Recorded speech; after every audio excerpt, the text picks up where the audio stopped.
Welcome to the Who's Left podcast, a show about Indiana politics, history, and culture from the unapologetic perspective of the social democratic left. My name is Scott Aaron Rogers, and I'm recording from Bloomington. So, I've spent a great deal of time talking about Christian nationalism in writing and here on the podcast. Last year, I ran a series on American religious fundamentalist extremism, which kicked off close to home with IU Indianapolis professor Andrew Whitehead giving us the introductory course. From there, we looked deeper into the independent charismatic movement with Dr. Matthew Taylor. This is the tradition that Hoosiers can credit or blame for anointing Trump as God's divine instrument, defunding IU's Kinsey Institute because they think it's literally a demonic portal, and birthing our idiot Lieutenant Governor Micah Beckwith. Finally, Dr. Karen Park told us about the Catholic strain of Christian nationalism. Think Indiana Attorney General Todd Rokita, Vice President J.D. Vance, the Federalist Society's Leonard Leo, and the U.S. Supreme Court he engineered to overturn Roe v. Wade. Those were incredibly informative conversations, and I encourage you to check them out if you haven't before, but you don't need to have listened to those episodes to understand this one. In that series, we heard about Southern Baptists, Pentecostals, and radical traditionalist Catholics, but we didn't hear anything about Methodists, Lutherans, Presbyterians, Episcopalians, or the other mainline Protestant denominations. Why is that? Do these groups reject Christian nationalism? And have they always? My guest today argues the poison fruit being harvested now, having been carefully tended by the religious right for the last 50 years, may have been inadvertently planted by well meaning Christians long before. Last year, he and co author Brian Kaler released the book Baptizing America: How Mainline Protestants Helped Build Christian Nationalism, published by Chalice Press. His biography from their website. Beau T. Underwood has served as senior pastor of Allisonville Christian Church in Indianapolis, Indiana since January of 2023.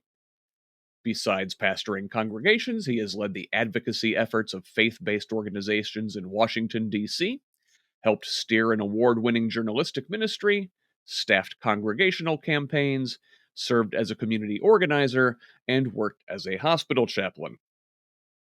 A proud alum of Eureka College, the University of Chicago Divinity School, and the University of Chicago's Harris School of Public Policy, he is currently a doctoral candidate in the University of Missouri's Truman School of Government and Public Affairs.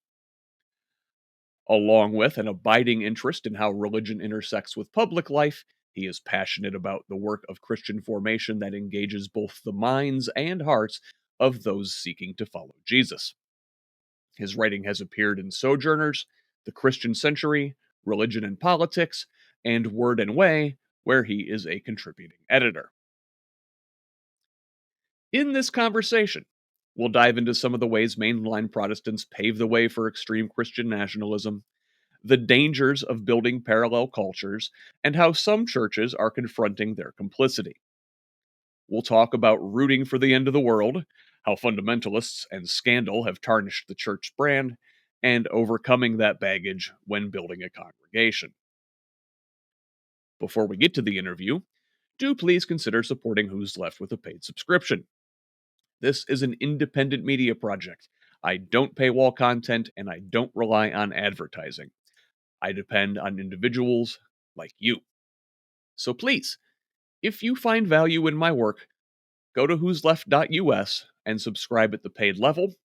It's only $5 a month or $50 a year to help me write more, research more, and organize more. I would like to dedicate my full time to you, this project, and Indiana's future, but I need your financial support to do so. And there are other ways to help grow this community. By liking and sharing on social media, commenting, leaving reviews, providing feedback, and forwarding articles to your people. We are building a community of Hoosiers dedicated to making this state and its government work for all of us, not just the elite few. Follow us on Facebook, Blue Sky, YouTube, and TikTok at Who's Left, And I'm personally at ScottRodge78 on Instagram, Threads, Twitter, and Mastodon. Tell the others.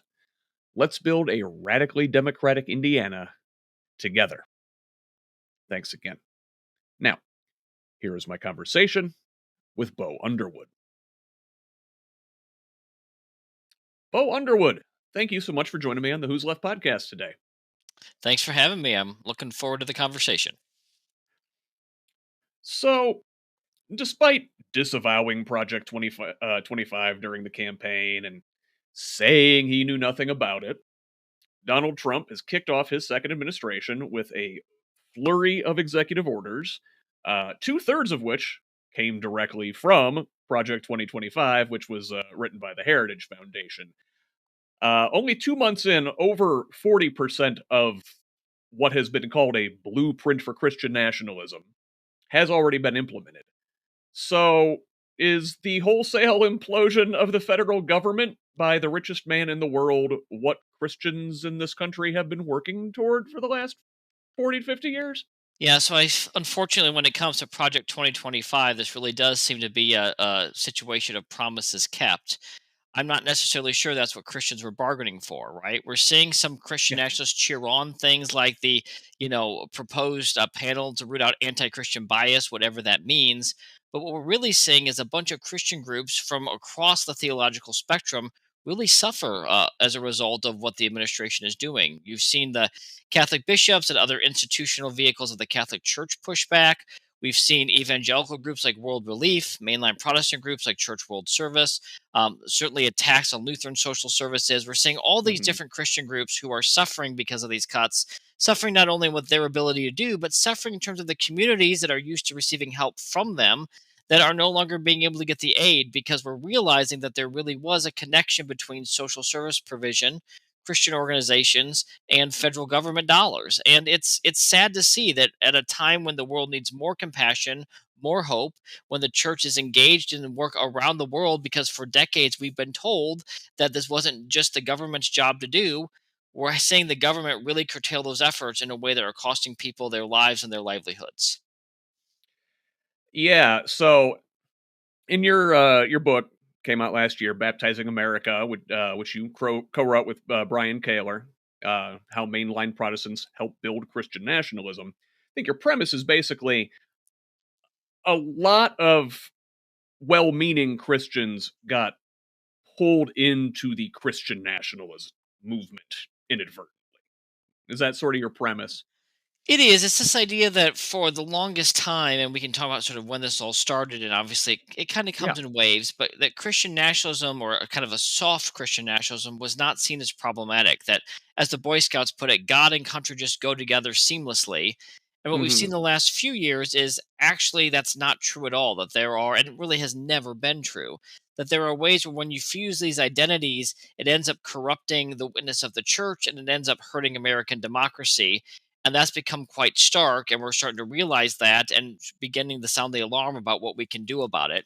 And what Brian and I document in Baptizing America is that as much as we want to blame, quote, them, this really isn't a problem that got started with the MAGA Christians or the far right evangelicals. This is a problem that has been part and parcel of the mainline or more progressive churches as well. And if we're going to solve it, we got to deal with all of it, not just get mad at them who are doing the stuff that we don't like. Yeah, it's like it's been slowly building in the background for a long time, and I think a lot of the mainstream didn't realize what was going on until it got uh, too big to fail, as it Yeah. were. If I could just say too, it's also when we look at what some of the pseudo historians that are pushing this myth of Mm, America as a Christian nation, the data they draw on in making their arguments. I'm talking about like the David Bartons of the world.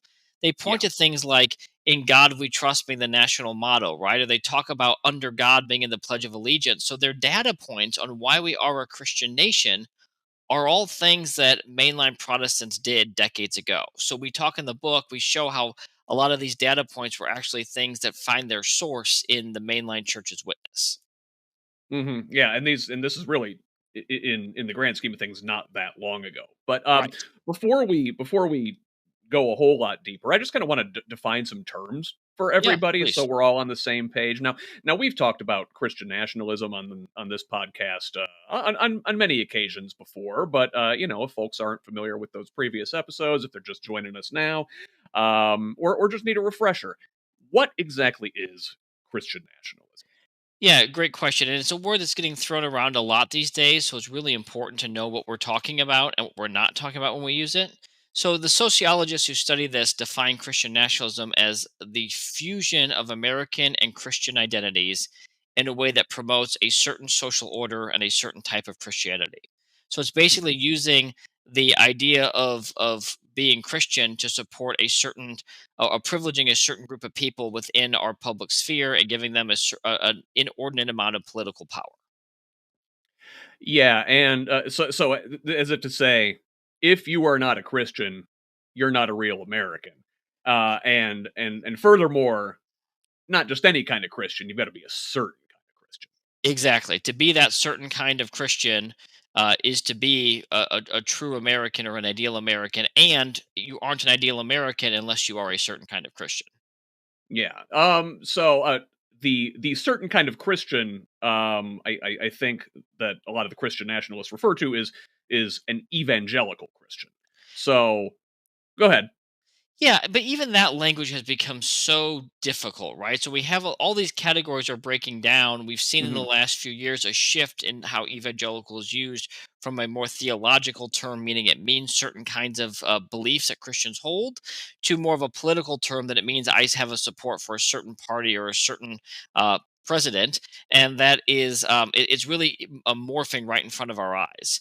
So traditionally, an evangelical has been a certain segment of Christianity, but that is changing as well. It's all becoming very fluid right now. Okay. And what about a term like fundamentalist? I think a lot Yeah. of times, like as I was growing up and becoming aware of the extreme Christianity in our culture, um, I think evangelical and fundamentalist were kind of used interchangeably, and that may or may not be accurate. Yeah, well, there's that old joke that a fundamentalist is an evangelical who's angry about something.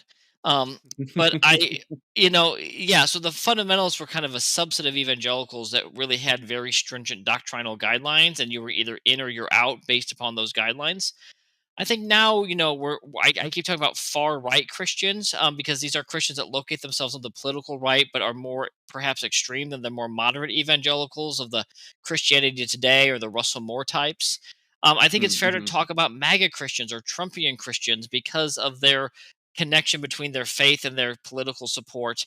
And we have, scholars out there doing great work now on the sort of independent charismatic movement and how that Yeah. particular brand of Christian who aren't tied to any denomination, who have these charismatic beliefs, are really kind of the fuel that's getting that's making a lot of this sort of far right extreme Christianity go right now. It's a very again dynamic and fluid landscape that's really hard to make sense of, which is why I'm glad we're having conversations like this one. Yeah, and we've talked about on this show before. There's a Catholic strain of Christian nationalism too that cooperates with these evangelicals and the independent charismatics, as exemplified by J.D. Vance, um, Kevin Roberts, the head of the Heritage Foundation, is one of these extremist Catholics. Todd Rokita, right here in Indiana. Yeah, again, we have seen it some of the pushback to the work of Pope Francis, right? Traditionally in Hmm. Catholic teaching, I'm not an expert in this, but my understanding is, the Pope is essentially the authority of the Pope is not something challengeable by those lower in the hierarchy or in the pews, and yet there's been a lot of pushback to Pope Francis because ideologically these sort of I don't know if we want to call them traditional Catholics or again ideologically motivated Catholics are Hmm. in a very different place than the Pope is, and as a result, we've seen some surprising pushback and attempt to undermine his authority within the American Church. Yeah, there's definitely a mini schism happening in the Catholic Church right now, and a lot of people want to go back to like pre-Vatican II, and Francis is very much a progressive social gospel Catholic. Yeah. Um, then the final term I wanted you to define for us before we go on is mainline Protestant, and these folks are the subject of your book. How does that uh, relate to evangelicals? What's the difference there? Yeah, so we can kind of nerd out here for a moment, right? If you think about American Christianity, there's basically three big buckets. There's your Catholic bucket, your evangelical bucket, and your mainline bucket. And there's others, Orthodox and some other Yeah. smaller groups, but broadly speaking, those three. And each are kind of about a third, maybe varies a little bit. But the main lines are what you think about when you think about your Episcopalians or your United Methodists or your ELCAs or your Disciples of Christ, my tradition. Traditionally, they've been what's called the seven sisters of the main line, seven denominations that were kind of seen as culturally powerful, socially prominent, uh, Christians, and a lot of them have roots that go all the way back to even pre the revolution here in the United States. Hmm. Um, Over time, their influence has waned, and so the idea that they were the main line has sort of become into question. But there's more than just what denomination you belong to here. There's also a certain ethos. So this is really the work of historian David Hollinger, who talks about how the mainline churches are really those churches that are more open to ecumenical involvement. So they're willing to work across denominational and even interfaith Mm-hmm. lines. They're willing to more accept the findings of modern science and this historical critical study of the Bible. They're basically the ones who are going to be open to engagement beyond their church and engagement with the secular world in a way that they're not going to push back against it, but figure out how to incorporate it into their witness in a way that kind of differentiates them from some other traditions. And these groups were the overwhelming bulk of American Christians until, say, the 70s and 80s. Yeah, I think your shift probably started a little before that, maybe like the late 1800s, early 1900s. Oh my. But Okay. certainly they were the most socially active for the longest time, and then in the 70s, 80s, 90s, you really see the evangelicals and the fundamentalists go from kind of being withdrawn from society to more politically and Mhm. socially engaged in a way that challenged the sort of mainline Protestant hegemony in terms of the public sphere. So we think of the mainline Protestants as mainstream. Uh, you know, I don't want to use liberal in a political sense, but liberal in a liberal democracy kind Yeah, of yeah, sense. yeah. And existing in the classical American, give and take, working within the bounds of society and government, as opposed to this insular outside, more fundamentalist sect. Yeah. Yeah, I think that that's right. And even politically, I think it's on a spectrum. The mainline Protestant traditions are more politically liberal. I mean, we have data on this than the more Hmm. historically evangelical and fundamentalist churches. That's not saying that all mainline Protestants are liberal. It's saying that there's on relative to evangelicals, they tend to be more theologically and politically liberal as well. Along with it, you're talking about having the affinity for small d democracy, small l Hmm. liberalism in the political sense. Yeah, converting through persuasion and changing hearts and minds rather than uh, taking over the government, say, and making folks fall. Yeah, yeah. Um, and yet, and yet, the premise of your book is mainline Protestants kind of went along with this extremist strain in American Christianity over the last several years, and in many ways, kind of kicked off what we're seeing now decades ago, and maybe didn't know where the ball was rolling when they kicked it. Yeah, I think that's a good way of putting it. It's important, I think, to remember that, our society has gotten more diverse and pluralistic. And so in the Hmm. 50s, the 60s, the 70s, you really had a mainline church exercising a lot more cultural power over a much more homogenous society. And it's not to say that Yeah. everything they did back then was justified and right. I think looking back on it, they made a lot of mistakes. But you could understand what they thought. They thought what was good for their churches were good for America and vice versa, and it was easier to say that when a lot more people in America looked like them, thought like them, believed and belonged like they did. But as our society has gotten more diverse, there is no more sort of religious consensus in America, if there ever was one. And some of the views being pushed by the Christian nationalists today are clearly more extreme than what the mainline Protestants were doing. So I like to talk about this as the mainline Protestants kind of made the soil quite fertile in which Mm. today's expressions of Christian nationalism are growing. So they're complicit, right? They made the soil sort of easy for this stuff to happen in. Like they helped make that occur. But I don't at the same time want to. It's not a false equivalency. I don't want to claim that they're to blame for everything that Christian nationalists today are doing, but they were kind of the forerunners of it, the gateway to it, the soil in which this is growing. And you have some examples of how mainline Protestants did this. You mentioned things like the addition of "Under God" to the Pledge of Allegiance and putting "In God We Trust" on the money, and things like the National Prayer Breakfast. And these were all very maybe not controversial ideas for the time, but like you said, they seeded that ground. Yeah, let's actually just take one of those. I think is a really great case study, which is how we got under God in the Pledge of Allegiance, right? So when the Mhm. Pledge of Allegiance was written, it was written by a Baptist, right? Who Yep. intentionally left God out because Baptists historically have strongly believed in the separation of church and state. But then in 1954, there was a Presbyterian USA pastor, or what is now the PCUSA, out in Washington D.C. named George Doherty. And Doherty knew that he was going to have an audience with the President of the United States because Doherty served at New York Avenue Presbyterian Church, which was Abraham Lincoln's home church, and or when Oh, Lincoln was president. And so it was tradition for the then current president of the United States to show up at New York Avenue on Lincoln Sunday, the Sunday closest to Lincoln's birthday. And Doherty, who was a very progressive pastor, he uh, marched in Selma, protested against the Vietnam War, was an advocate for civil rights. He really thought under God should be in the Pledge of Allegiance. So that morning, he ignored the rest of his congregation and he preached a sermon directed at Dwight D. Eisenhower, the President of the United States, sitting there in his pew, and he talked about how under God should be in the Pledge of Allegiance. And he even brought up the idea, right, that you would an atheist wouldn't be able to say the pledge then if it said under God, but he said that's okay because an atheist is a contradiction in terms. An American atheist is a contradiction in terms. And that thus it's wow. not a problem, right? So he there is very clearly a Christian nationalist drawing a clear distinction that to be a good American is not to be an atheist. And this sermon was so successful. Guess It's I'm out. right.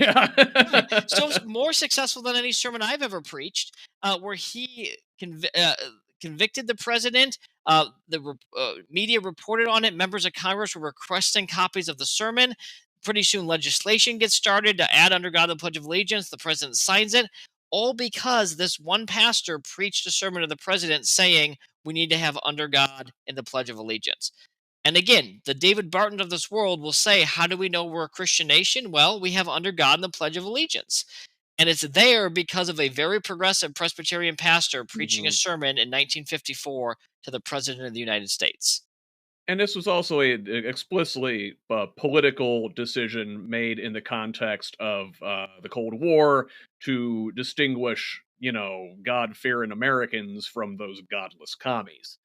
Yeah, Diana Butler Bass, the well known Christian historian and writer, talks about the idea that Christian nationalism has waves to it. And the wave that we kind of document in our book is this Cold War mainline Protestant wave, where we want to show that we are not, like you said, communistic, atheistic Russia. And so we're going to bring flags into the sanctuary. We're going to put under God in the Pledge of Allegiance. We're going to do all of these things that show to be a good American is to be a good Christian, but we're not going to get too far down the road of what that means. We're not going to have certain doctrines. We're just going to have this broad Christian identity that we all think we belong to, or maybe we're Christian, Catholic, and Jewish. But again, we're not going to get down into the nitty gritty of the religious difference because at some level there's a civil religion we're practicing that in a more homogenous time wasn't as Mm. notable in terms of excluding people, but very clearly did exclude people back then in a way that was, in retrospect, quite problematic. And of course, would definitely excludes a lot of people today because we're a much more diverse country. Yeah, well, I want to talk about this exclusionary kind of line of thinking because over the last 40, 50 years, folks like the David Barton, like who you've mentioned, and another author another fiction author, because David Barton claims to be a historian, but he's basically a historic fiction writer. And then you've got Tim LaHaye, who is the author of the Left Behind series, right? You've got um, popular culture stuff like that, Christian TV networks, movies, music, publishing houses. So, in a way, a lot of American Christians don't even have to interact with the broader popular culture. Um, do you think this like parallel culture that certain American Christians have been building has contributed to the rise of Christian nationalism? Yeah, this is a great question, and I think it's absolutely true. I used to work in faith-based advocacy out in Washington D.C., and I would have to explain to some of my secular friends that there was a whole evangelical subculture that if they weren't in it, they didn't know what was happening there, and that's where a lot Mm, of evangelical Christians, from where they went for education to where they learned about their politics to where how they understood what a family should be, it was happening. And if if they wanted to understand that group, they had to understand that subculture. And I think that's now fractured in a hundred different ways, right? Between social media, podcasts, as our yeah. media environment has fractured, these subcultures have also fractured as well, and there's many more of them. So I think that part of this story is all these echo chambers that have been created. And if you're ardent Christian nationalist, you can go to a church that preaches this. You can listen to podcasts that reinforce it and that tell you that you're right. You can certainly watch news sources that will feed you stories about, the way that American and Christian identities go together. And pretty soon you're not hearing anything else. And anybody you do hear has been warned you as, well, they're the devil. They're coming from, they're Yeah. they're rabid atheists. Like they don't want, they're coming for you. And there is that sense of persecution and that sense that truth is on your side, and so you have to fight for truth. It's funny. I remember reading a Tim LaHaye book back when I was in like college, and how much he warned against secular humanists and the threat of nihilism. And the biggest danger to our society was that power would replace truth. And there's part of me Wow. now that is looking around and going, his prophecy came true, but not at all in the way that he warned us it would, right? And I do think here that this is the moment for mainline Protestants to remember who they are, right? I think to their detriment, mainline Protestants have downplayed difference in order to sort of assert the value of unity of our society, unity of the church. And as a result, they haven't done a good job teaching about who they are and what they believe. And I think one of the opportunities here is for the mainline church to recover its sense of self and provide a distinctive and alternative Christian witness to some of these Christian nationalist leaders that are really trying to merge those two identities together in a way that is pretty noxious. So I'm hoping that maybe we can recover a little bit of the mainline tradition here as one of the silver linings that comes out of this dangerous moment. Yeah, these insular parallel cultures, echo chambers, like you said, it really I think leaves us talking past each other. Because if you hear someone like Mike Johnson speak in Congress, he uses certain code words Yeah. that I think other Christian nationalists understand. And I think the broad mainstream of people are like, what the hell is he talking about? Yeah, and it's funny. I was with a group of pastors not long ago, and these were, mainline pastors, Catholic priests, more modern evangelicals, a really diverse, theologically diverse group of leaders. And we were all talking about how we hadn't heard directly from the sort of ardent Christian nationalists because none of us were in their subculture, and we'd like to figure out ways to just sit down with them and have a conversation simply to try to understand where they were coming from and get to know them better and have us get to know them a little bit. But how difficult at the same time that would be because we were all beginning from such different premises that we're not sure that they would be open to that conversation, and it would be a very hard conversation for us to have without wanting to just forcefully push back on. So we are very polarized in our society. That's not a shock to anybody. But what's true about our politics is also true about our religion, which is something that a lot of people don't understand. I really liked that LaHaye quote you brought up about power replacing truth, because to me, and other scholars of Christian nationalism use this language. They say that the Christian nationalists aren't really worshiping Christ or following the message of Christ at this point. They're worshiping power. Yeah, it is. It is certainly. There's certainly, I think, a tribalism, and we have this idea that whatever my tribe does is right, and Yeah. we're not. We're associating ourselves first and foremost with our political tribes, and then bringing along our religion as a way of baptizing our tribe or endorsing what our tribe does, in a way that is less about are we being faithful to the gospel and more about how do I make these identities that I hold so important in my life fit together in a way that doesn't make me feel uncomfortable. Our psychologists talk about this. It's wanting to avoid that dissonance. And I think it's a very powerful effect. We want to make our lives coherent. And as a result, we want to make our political tribe and our religious tribes go together. And when they don't, we rationalize the dissonance away. Yeah, it is. It is so dissonant because, well, look, I'm not a Christian. I'm not up on my scripture yet. I know enough to know that Jesus of Nazareth is all, blessed are the poor. Sell all your possessions and give them to the poor if you want to go to heaven. Camel passing through the eye of the needle. Um, you know, caring for the least of these, right? That where is that in Christian nationalism? I don't see it. Yeah, I think that one of the things to understand about Christian nationalism is it's an ideology, not a theology, right? It's an Yeah. expression of who we are as a country and how we see ourselves as this sort of Christian identity as opposed to this Christian in practice. There's been some surveys revealing how many people will identify as Christian nationalists, and then how many of them don't go to church on a regular basis. Because for them, again, Right, right. it's not about practicing the belief; it's about a statement of who we, in air quotes, who we are as a country, and that we are Christian. And it's kind of like the European idea that there's a lot of people who claim to be Christian who don't go to church there too, that it's not about the practice, it's about the belonging or the identity we want to claim. So it's very complex. There's a lot to unpack there, but I it is promoting a certain kind of Christianity, and it's also more about the label Christianity than it is about the practice of Christianity, you might say. Right, right. It's largely white nationalism with a Christian sticker slapped on it.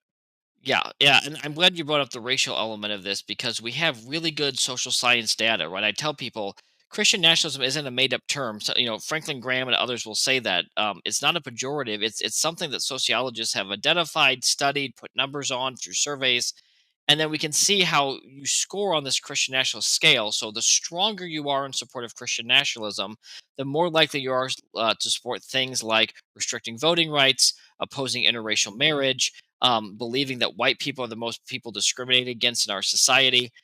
There's clearly a racialized element to this, which is why the label white Christian nationalism is probably the most appropriate for this phenomenon. So, I mean, how have mainline Protestants historically positioned themselves in this debate? I mean, did they resist these ideologies and push back against them over time, or have they been complicit? Well, I think they've been complicit. I think the question is how much they intended to be. And I think that, again, mainline Protestant churches have traditionally been very purple, right? It wasn't that long ago that a guy named Mhm, Bob mhm. Edgar, who was the president of the National Council of Churches, the kind of umbrella organization that all the mainline churches belong to, wrote a book called Middle Church, right? And the whole idea of middle church was they were in the middle of politics, the middle of society, they were in the thick of it all, and they were kind of having to push against the fringes of both sides, the extremism from both sides. And now we've seen much more sorting, right? And so we are seeing our purple Yeah. churches become red and blue.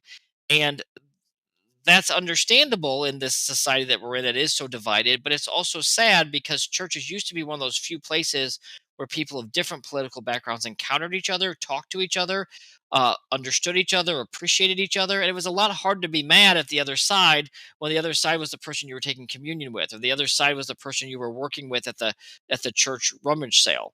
Um, so I think we're seeing in the mainline church the reckoning of this. I mean, you're seeing the split in the United Methodist Church into more Yeah. than one entity now.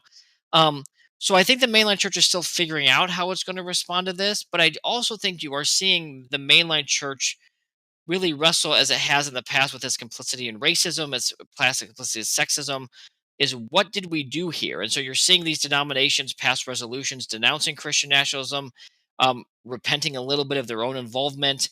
And that's part of what our book is hoping to do, is to help churches, mainline churches, have that conversation. What does that conversation look like? What concrete steps do these mainline denominations need to take if they want to challenge Christian nationalism? Yeah, so in our book, we say a couple of things, right? Which is, one, it's really important to do some education to understand what Christian nationalism is about, what it looks like, and really be able to name what it is and what it isn't, as we talked about at the beginning of our interview. Yeah. Then it's about looking at yourself, right? So why is that American flag in your sanctuary? What was it doing there? What role is it playing? Does it really belong there? Again, in my Hmm. tradition, if we think of our sanctuaries as an embassy of heaven where we worship the Lord of all the nations, then it really doesn't make sense for any nationalistic symbol of any country to be there. It's like when I lived in DC and I'd walk past the Brazilian embassy. The embassy flew the Brazilian flag, not the US flag. It would have been weird for the Brazilian embassy to fly the US flag. So if our sanctuaries are embassies of heaven, why is a flag of any country there? It's having those kind of conversations. And then once we've done that kind of self-examination, right? We practice this act of repentance where we say, we got that wrong and we're going to try to do better going forward. And then we engage in some kind of institutional witness, whether that's a denomination expressing a statement, whether that's a congregations banding together in their communities. And then it's saying, okay, as part of our public witness on this issue, we're going to go challenge Christian nationalism where we see it. But I think we have to not start with that last step. I think there's too many churches that want to Sure. think, well, we don't like this. We're going to go scream about it over here. And we don't realize the ways we're complicit into it ourselves. Jesus talks about, you got to pull the log out of your own eye before you can get at the splinter in somebody else's eye. And the mainline churches have to do a lot of log pulling in their own eye when it comes to Christian nationalism. So, for example, one of the things you mentioned is the flag. Does it have a place in the sanctuary? What are maybe some other steps that mainline churches take to get their own house in order before they go out into the rest of the world to I guess evangelize tolerance to other Christians. Yeah.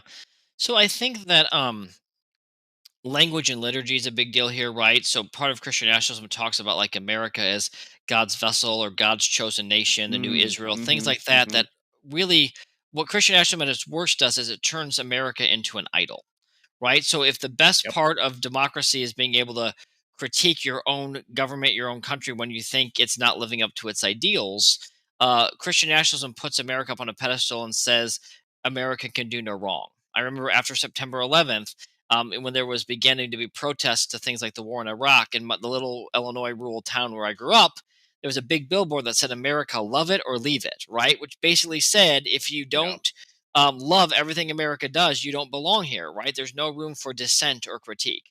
And Christian nationalism does that, right? It makes America into God's chosen vehicle. And thus, America is doing the will of God in the world, which is theologically not accurate at all. America is not a chosen nation. It's not the new Israel. It's a humanly constructed country, a country I'm very grateful for, a country I benefited from, a Yeah. country that I'm proud to live in, but not a country that, as a pastor, I would say this is God's chosen nation. So it's looking at our language and making sure that we're not uh, engaging in that kind of idolatry. It's looking at our liturgy. I remember being at my church in DC. This was, oh gosh, circa 2009, 10, and it was right around when uh no, it was later than that. I apologize. It was during the Obama presidency. And what was going on is Obama had drawn some red lines with the Syrian government on the use of chemical Yeah. weapons. Syria had crossed those red lines, and President Obama was deciding whether he was going to engage in missile strikes against Syria. My organization, as part of its peace witness, was urging the administration not to do that, not to escalate, to find an off ramp, an other way to reduce the use of chemical weapons by the Syrian government. And that Sunday, I think it was Veterans Day or Memorial Day or something like that, I go to my very progressive church and we're singing America the Beautiful and God Bless America and all of these hymns as the president down the street is trying to decide whether to drop bombs. And I said to my boss at the church, it kind of feels like we're cheerleading the nation to war here. And he had planned the worship weeks ago, weeks before all this had happened. And he kind of was like, yeah, you're right. This would just really doesn't come across the right way, does it? So it's looking at the songs we sing, the language we use. It's making sure that we're not inadvertently, I keep using that word a lot, that we're not Hmm. inadvertently um, advancing the narrative of America doing the work of God in the world, um, because then it becomes difficult for the church, which is doing the work of God in the world from a Christian perspective, to challenge what the nation is doing. Yeah. It's like you can love God, you can love the church, you can love your country, but if you start to conflate the two, these can go lead to a very dangerous place. Yeah, and in again Christian theology, there's this idea that we all fall short of the glory of God, right? That's the words from Hmm. Paul in Scripture, and what that means is, of course, that humans are naturally flawed. We mess things up. We don't always get things right. We can never get it all right. And I think that's very true, right? Some Christians call that original sin, but whatever you want to call it, there's this idea that we are not perfect. And if that's true, that means that everything we create isn't perfect. That means the nations we create aren't perfect. That means the political parties we create aren't perfect. That means the legislation we pass isn't perfect. And as long as we can have a certain humility about that, it allows for critique, it allows for learning, it allows for growth, it allows for improvement. But what Christian nationalism does is it says America is perfect and everything we do is beyond critique, and any critique is illegitimate. Indeed, any critique is an affront against God. So once we distort that relationship, the consequences become pretty severe and pretty far reaching. Yeah, yeah, like God in heaven does not deal in nation states and borders and flags. God deals in humanity and souls Yeah. and people, right? Yeah, like you said, these things are human constructs. They don't really exist except for, in our minds. They are creations of man. Yeah, one of the things that I often challenge my church with, and again, I'm just one pastor doing one thing, but is I talk about how much of the conflict, evil, difficulties we see in the world is the result of our inability to see others as God sees them, right? So, how much different does our conversations about poverty look if we talk about that person as a child of God and think about what God wants for their life versus what our different political parties might say? Or again, take an issue like immigration and all the demonization going on of immigrants just because they were born in one place versus another place. And if we actually, like you said, think about how God sees them, God doesn't care where they were born. God cares about, do they have their needs met? Are they flourishing? Are they being treated with respect? And are they being cherished for the child of God that they are? And our whole debate changes when we think about it from sort of a God perspective than a human perspective. But instead, we're thinking about this often through the lens of nation states, and our Hmm. nationalistic perspective makes it very easy to disparage the other because the other isn't us. And in Yeah. reality, the other, when it comes to the Christian faith, the other is us. Yeah, yeah, and Palestinians also children of God, right? I did want to, and I don't know where this fits in really well, but I do want to approach the topic of Israel. In a lot of Christian theology, at the end of times, all of the Jewish people need to be in Israel, right? And that is when you have the Battle of Armageddon, and Jesus comes down, 1,000-year reign, and there's all that. Um, does mainline Christianity's undying support for the nation state of Israel and thinking they can do no wrong fit into this as well?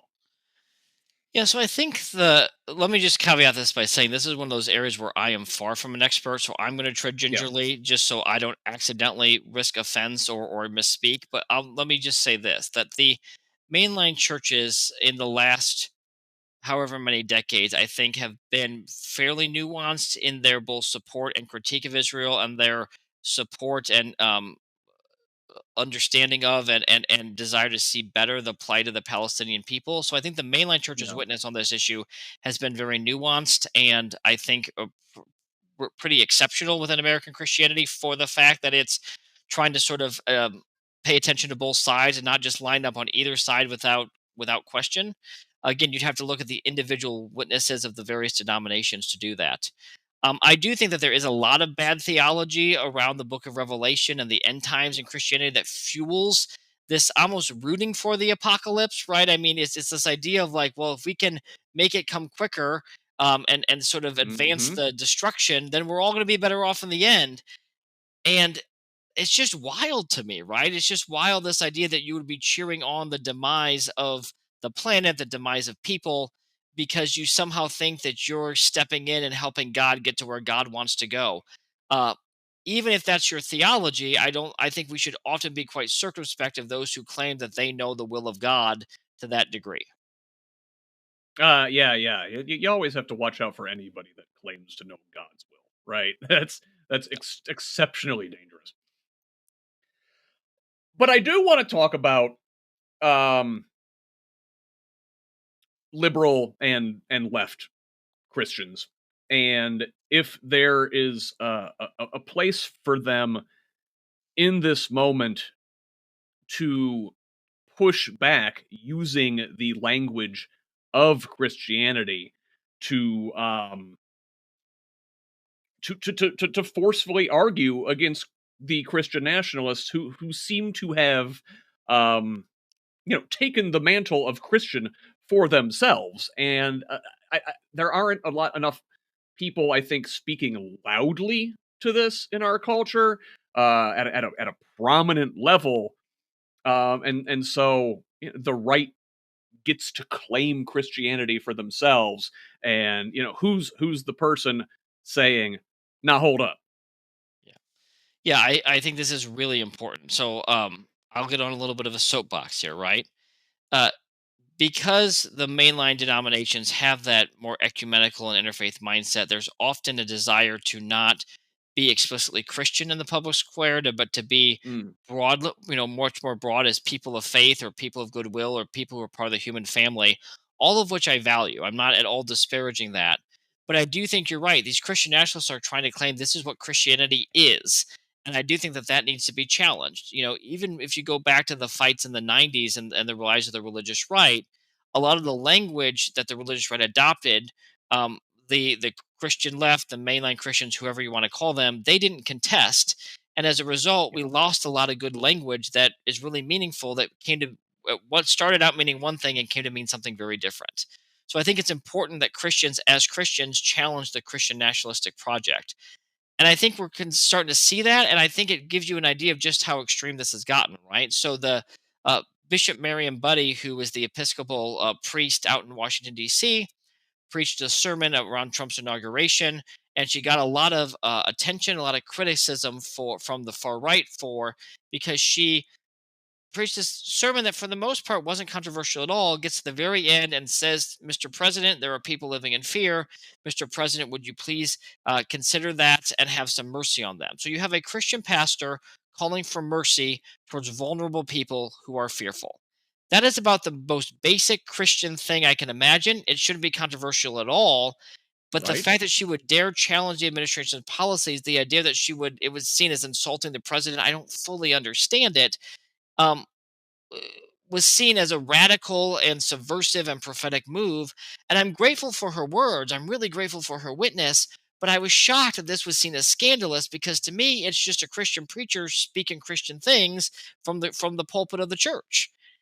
We've also seen, Vice President Vance got some pushback from Christian corners or some Christian corners because he talked about love of neighbor, right? Which is this really Hmm. expansive notion in the Christian community. Jesus, the story of the Good Samaritan, makes clear that what it means to be a neighbor is to love almost everybody, right?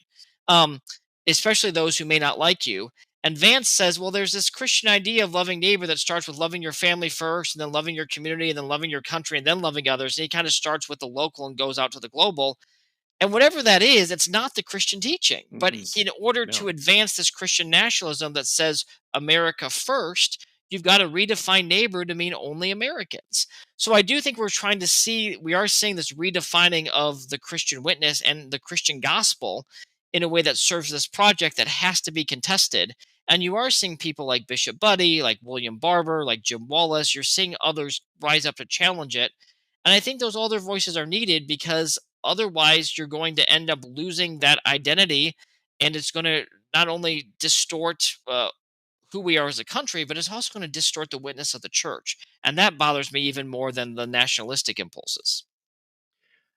And a lot of people have left the church because the far right has claimed Christianity for themselves. So a lot of people think, well, if this is what Christianity is, count me out. Um, Go ahead. No, this is the thing that I wish I could get everybody to understand, both those who are pushing Christian nationalism and those who are now so skeptical of the church because of it. The biggest obstacle I have to growing my congregation, right, is not making sure I'm doing good preaching, is not providing pastoral care, it's not providing good programming, it's not providing a beautiful building to draw people in. It's all the cultural baggage that Christianity has been Yeah. laden with. And even while our church may be very different than some of those other churches advancing the Christian nationalistic project, the idea of Christianity and church has become so associated with that in so many people's minds that they say, if that's what it means to be Christian, I want nothing to do with that. And some of those voices have the biggest megaphones on social media and our politics. And as a result, traditions like mine aren't heard from as much, and people don't know that we're out there. And they're embarrassed to even say to their friends, I go to church, even if their church is radically different, because of the stereotype of what that means.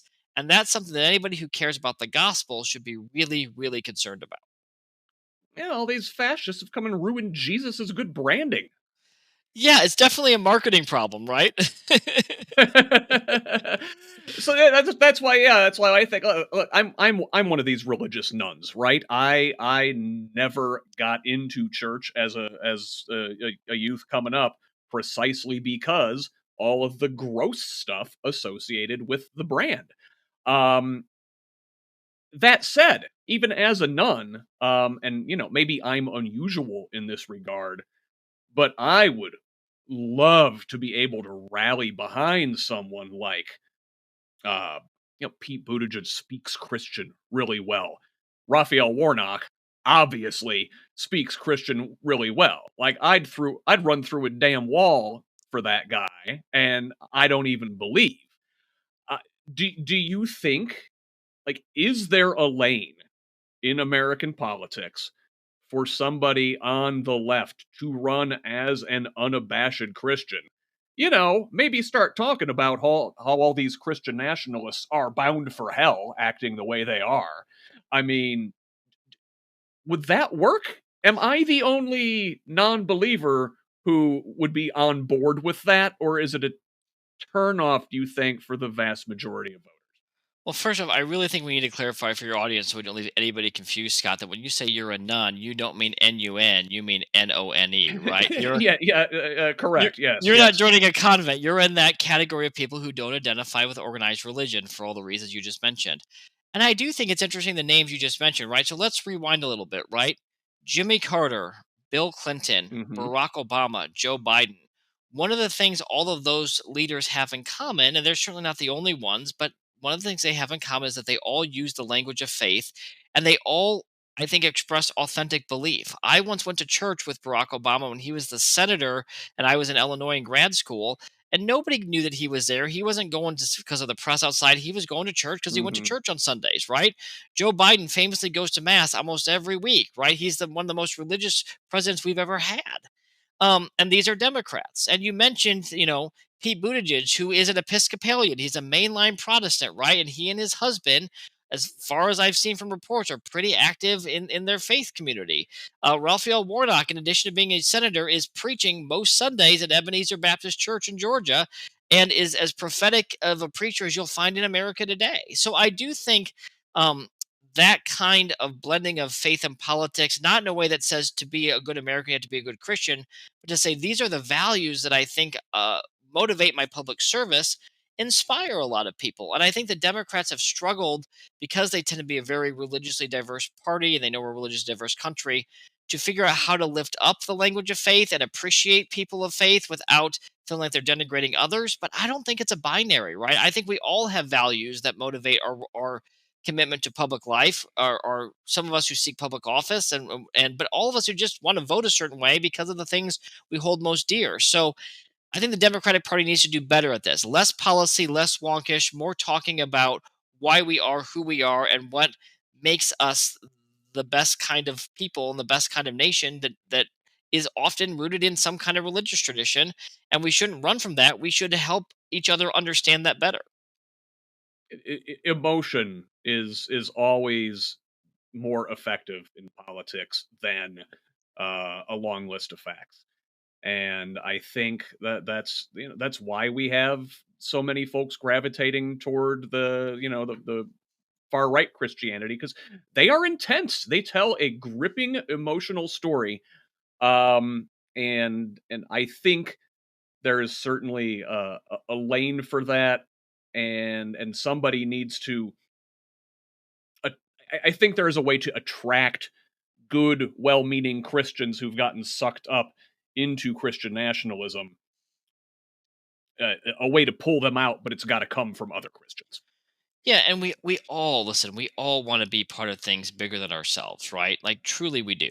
And we all want to have this sense of common purpose, and common ideals that we're striving for.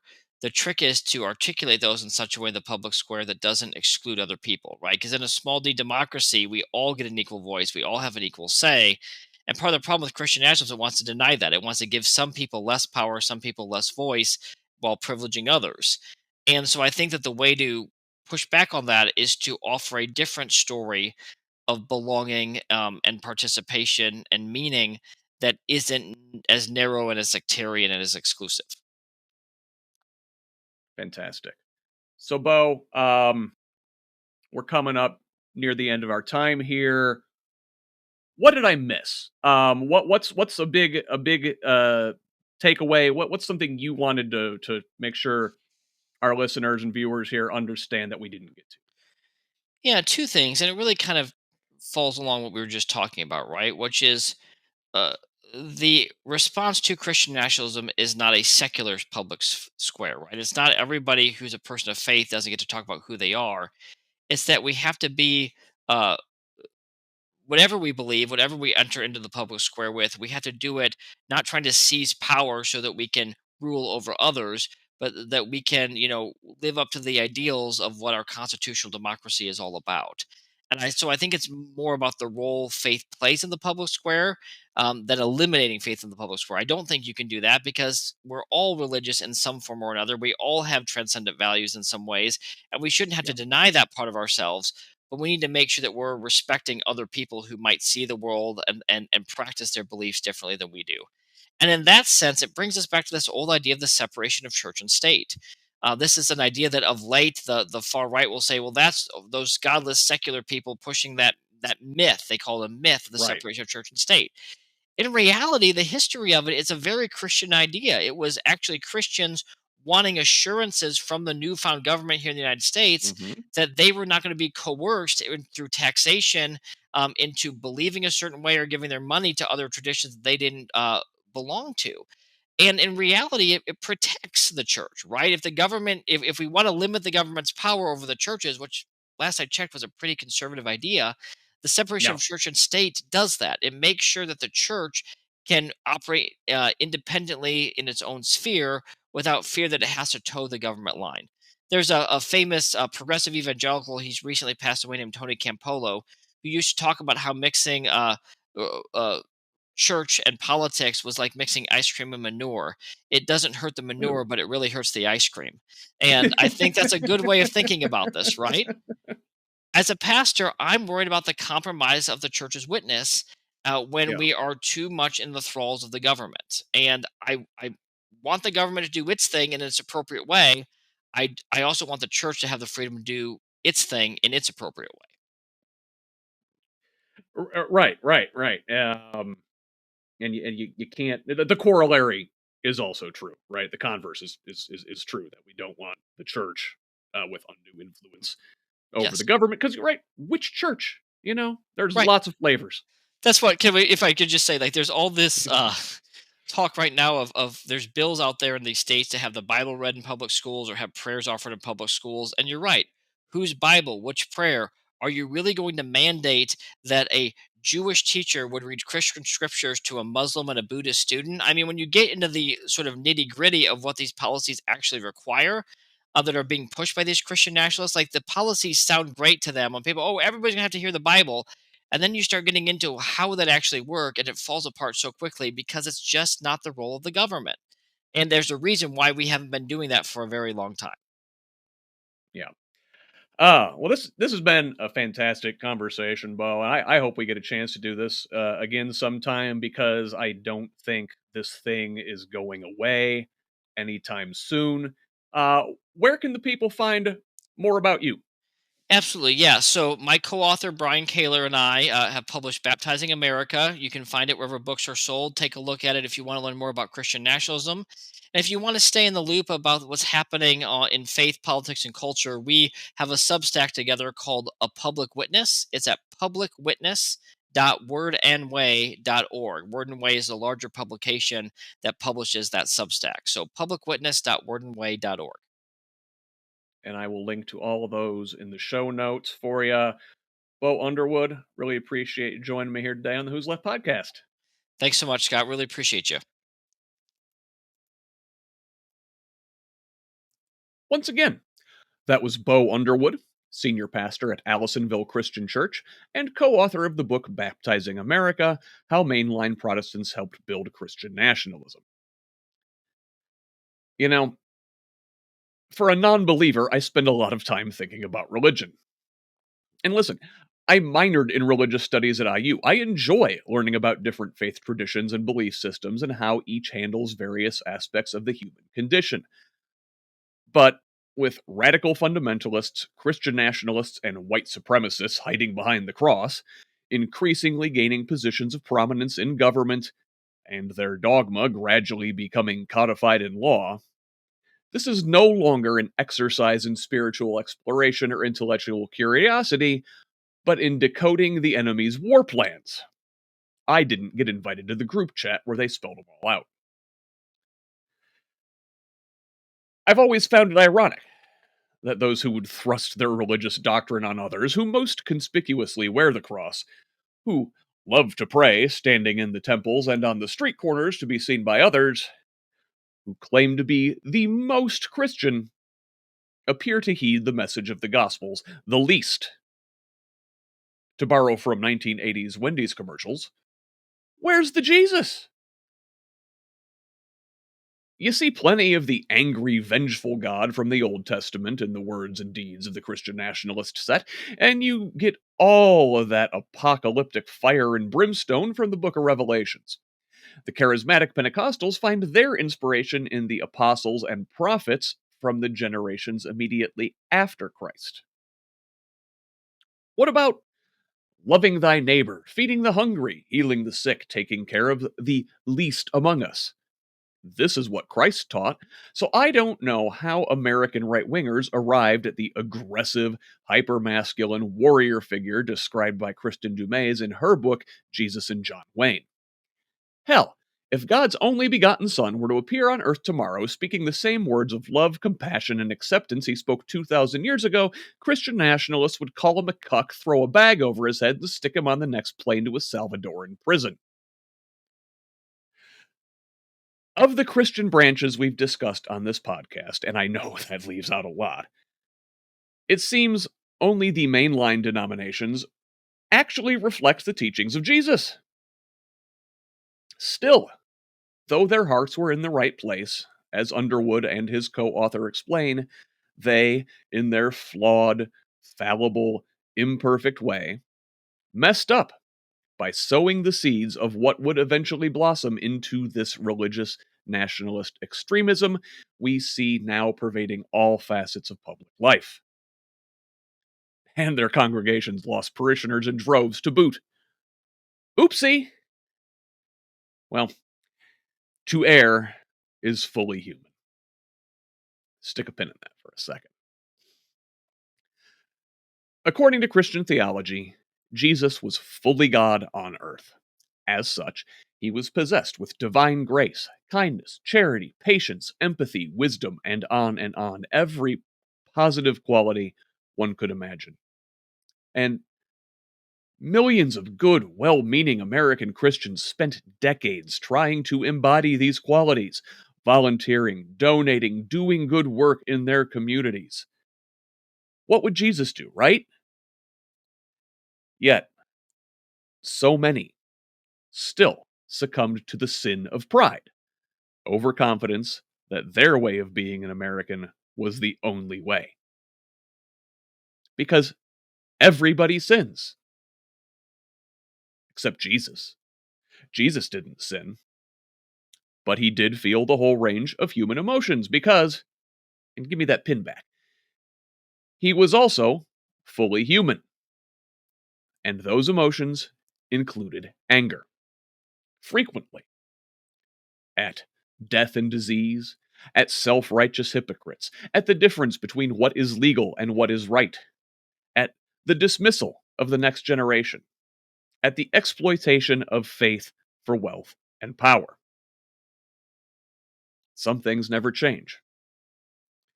Millennia later, the wealthy and powerful are still at it. The same things that raised Christ's ire vex us to this day.